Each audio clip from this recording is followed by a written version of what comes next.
Magandang araw sa inyong lahat. Ako nga pala si Jan TV o mas kilala si Mesa. At ngayong araw, samahan niyo nga pala ako. Pang-apat na araw na nga pala namin dito sa Bacolod. At nandito kami ngayon sa Crispy King. Kakain nga pala kami. Kasama ko nga pala dyan yung mga teammate ko.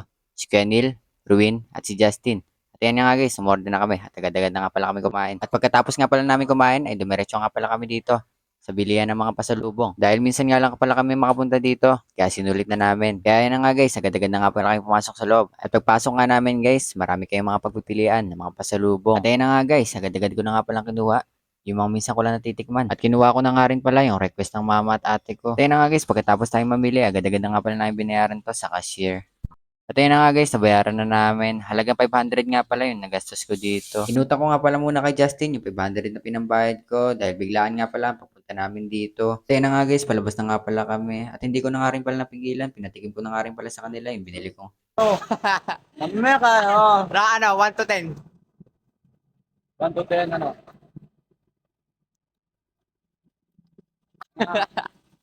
9.99. Ay, kaya.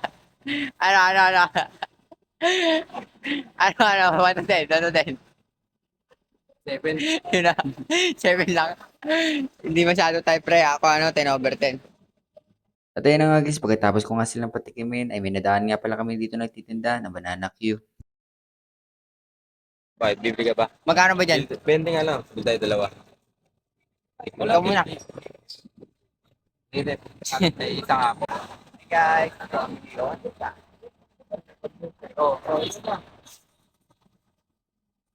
May pa-condense pa na ito eh. Pa-condense pala yan pre.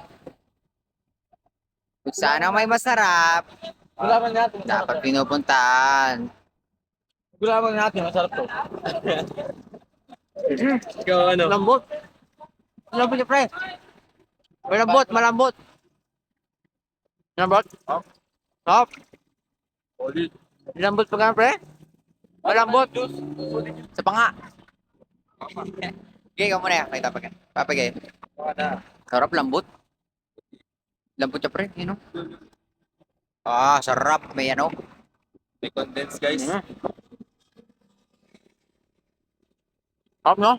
Sakto lang pre. Di siya masyadong matamis. Hmm? Sakto lang. Di siya masyadong matamis. Mm. Oh, pre. Ayun. Tikman mo. Di masyadong matamis. Di katulad ng ibang juice. Di ba? Sobrang tamis. Sarap no? Sarap sa akin pre. Dati mo sa akin. Yeah.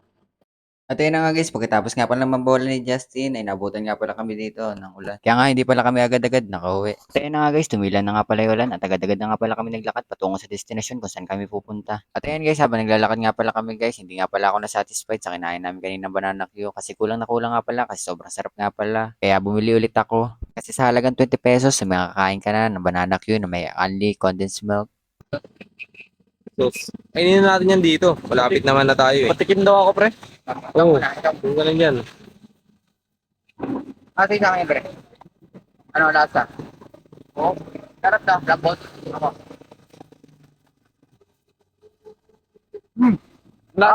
Malasa yung saging. Malasa din yung ano. Tapos nilagyan pa na.